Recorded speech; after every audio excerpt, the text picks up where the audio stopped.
Hopefully this is recording. Hi everyone, this is my review video. So let's get started.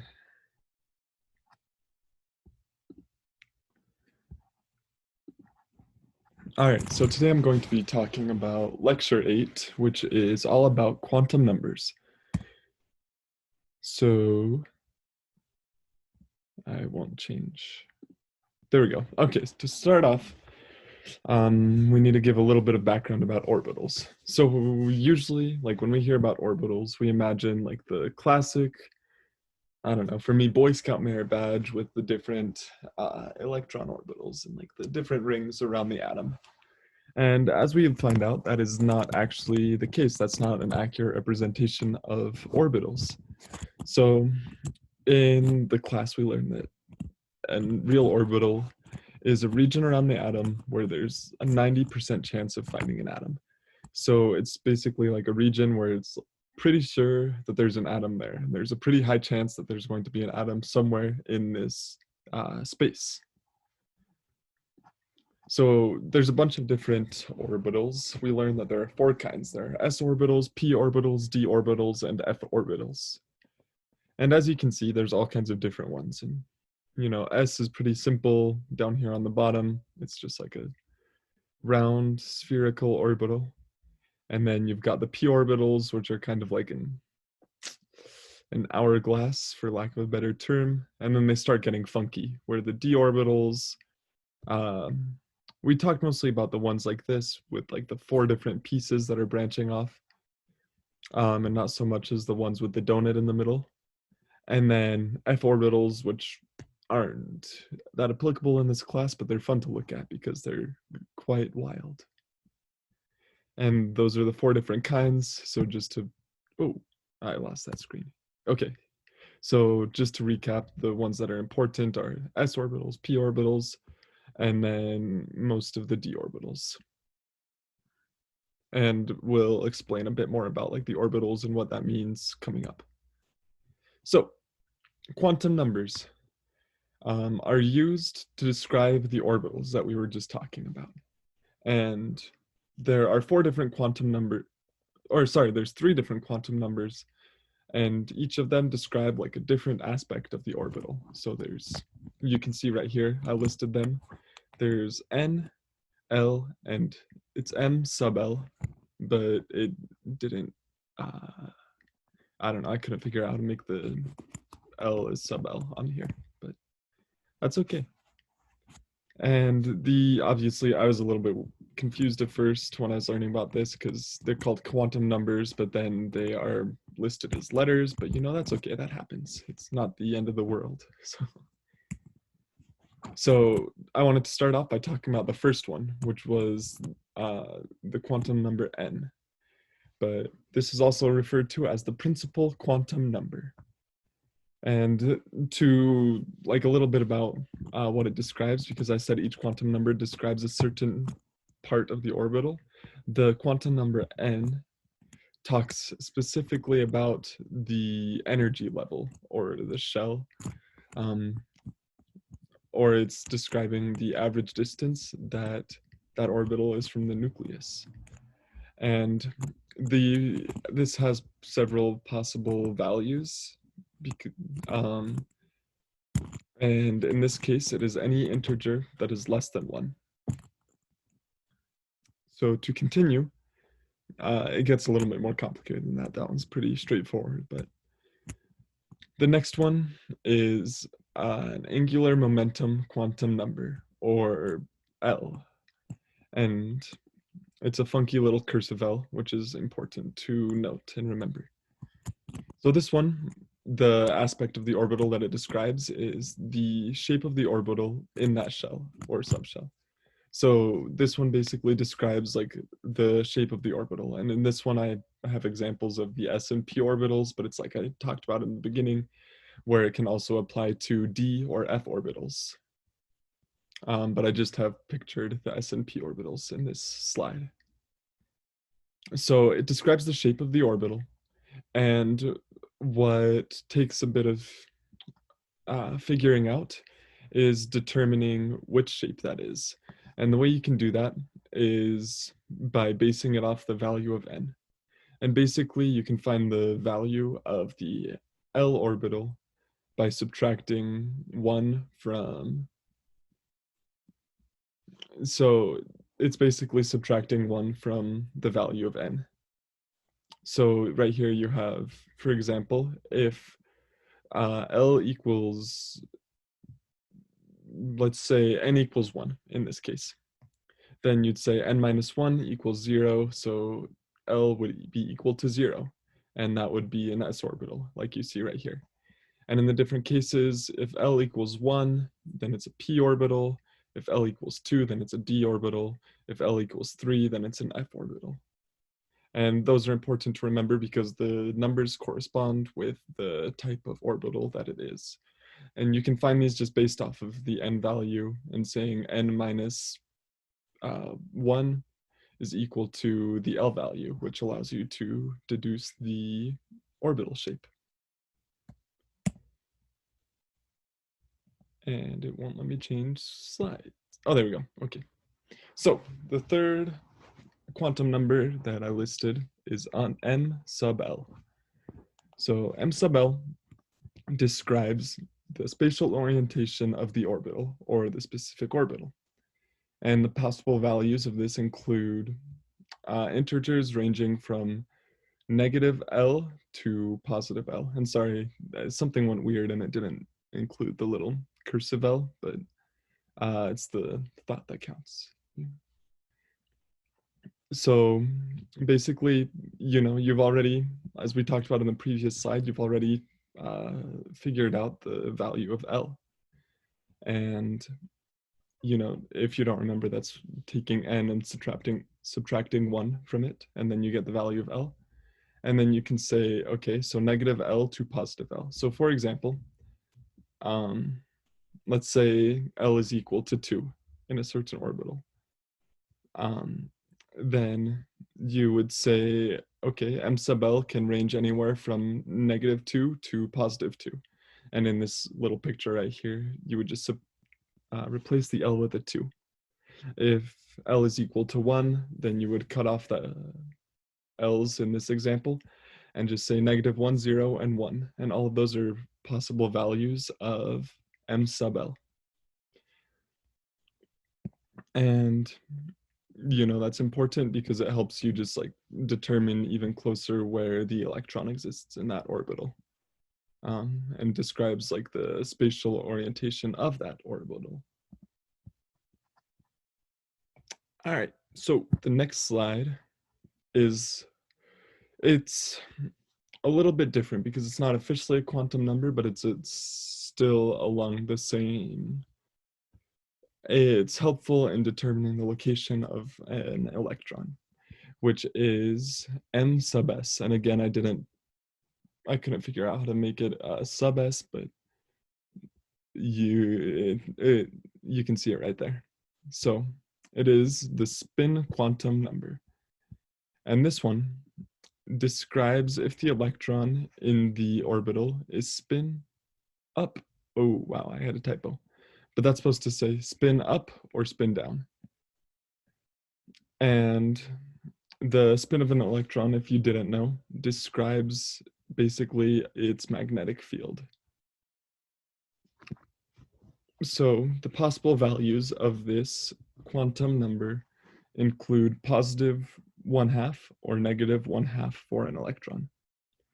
And that's just describing the magnetic field, and it helps you determine better where that electron could be found within a given orbital and around the molecule, or not molecule, all around the atom.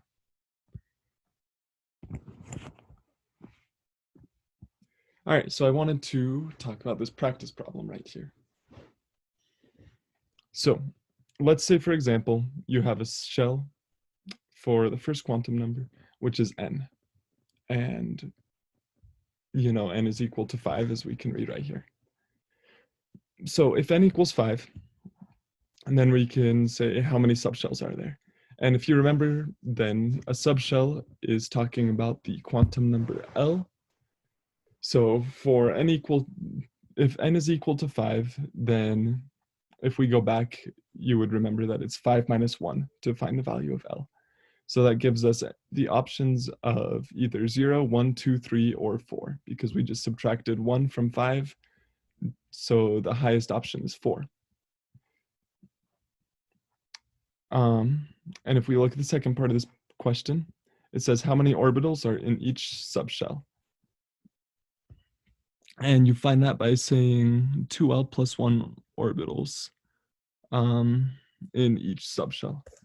So if you say L is equal to 0, then you would say 2 times 0 is 0 plus 1 equals 1 orbital. And you just kind of need to remember this, this equation in order to determine the value of m sub L. So sorry, I didn't explain that earlier, but that's how you figure out what m sub L is in each for that quantum number. So let's say L is equal to 1, because that's another one of the options that we have for n equals 5. So you would say 2 times 1 equals 2 plus 1 equals 3. So you have 3 orbitals. Whoa, sorry, I skipped that. Yeah, so then you have 3 orbitals. All right, and then if you continue, right here is an example of L equals 2, has 5 orbitals. Again, the same process, 2 times 2 equals 4, plus 1 equals 5. If L was equal to 3, then you've got 3 times 2 equals 6, plus 1 equals 7, so 7 orbitals. And then lastly, if n equals 4, or if L equals 4, excuse me, then it's the same process. 2 times 4 is 8, plus 1 equals 9 orbitals.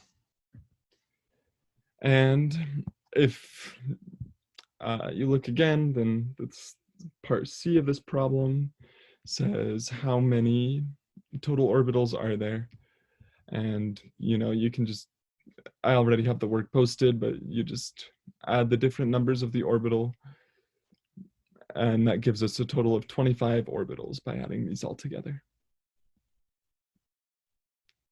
And that's the kind of problem that you could see on an exam. I pulled this one from the practice set from the this unit. So an important note about orbitals is we all remember learning about the Bohr model of the electron in this class, or not electron, of the atom. And that talks about like the different shells that each atom can have.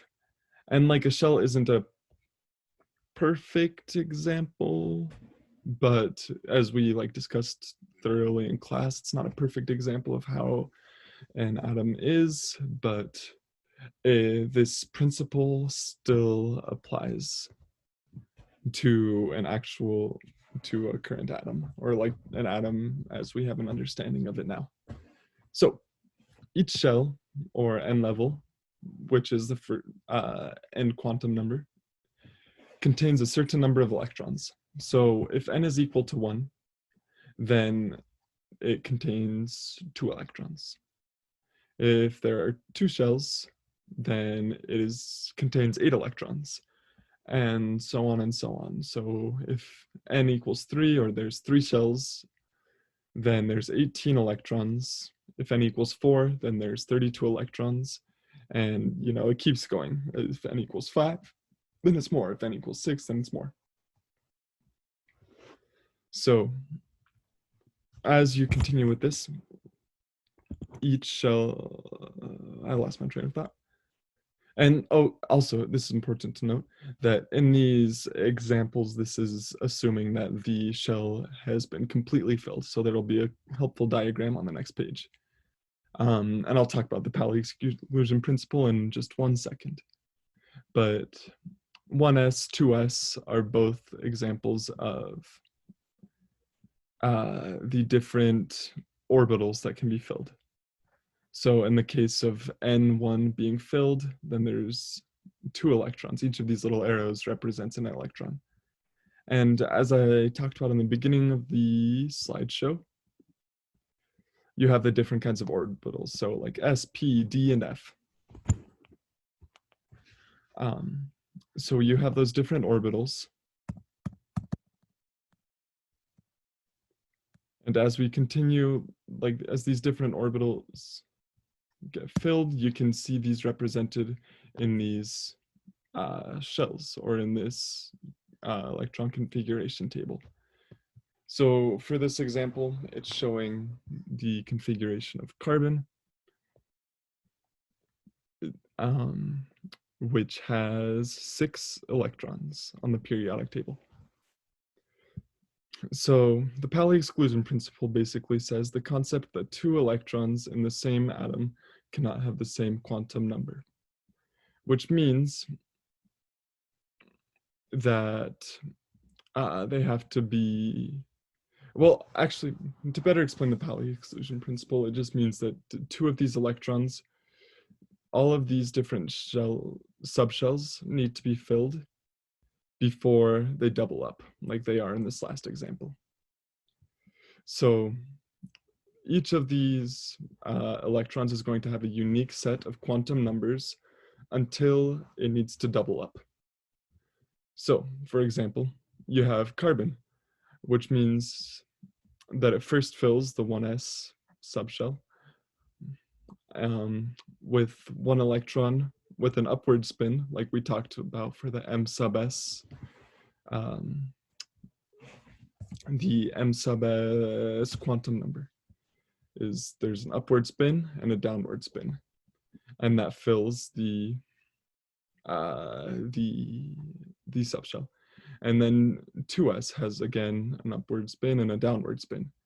And then with 2p, because there's multiple slots to be filled, they all need to be, none of the electrons, they don't want to be right next to each other. So they spread out as much as they can before they have to double up. So for example, let's take oxygen, which has 8 electrons. And it would fill up all 3 of these slots with 1 electron before it has to double up.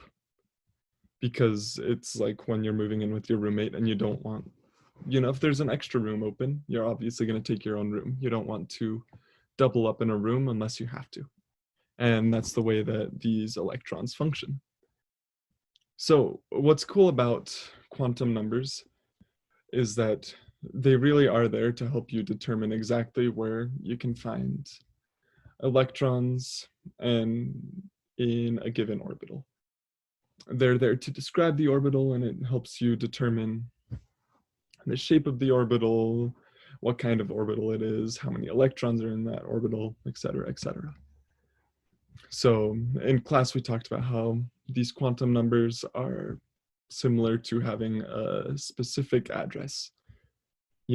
So like if you only have one quantum number, like let's say you have the quantum number n, and it describes the energy level or shell.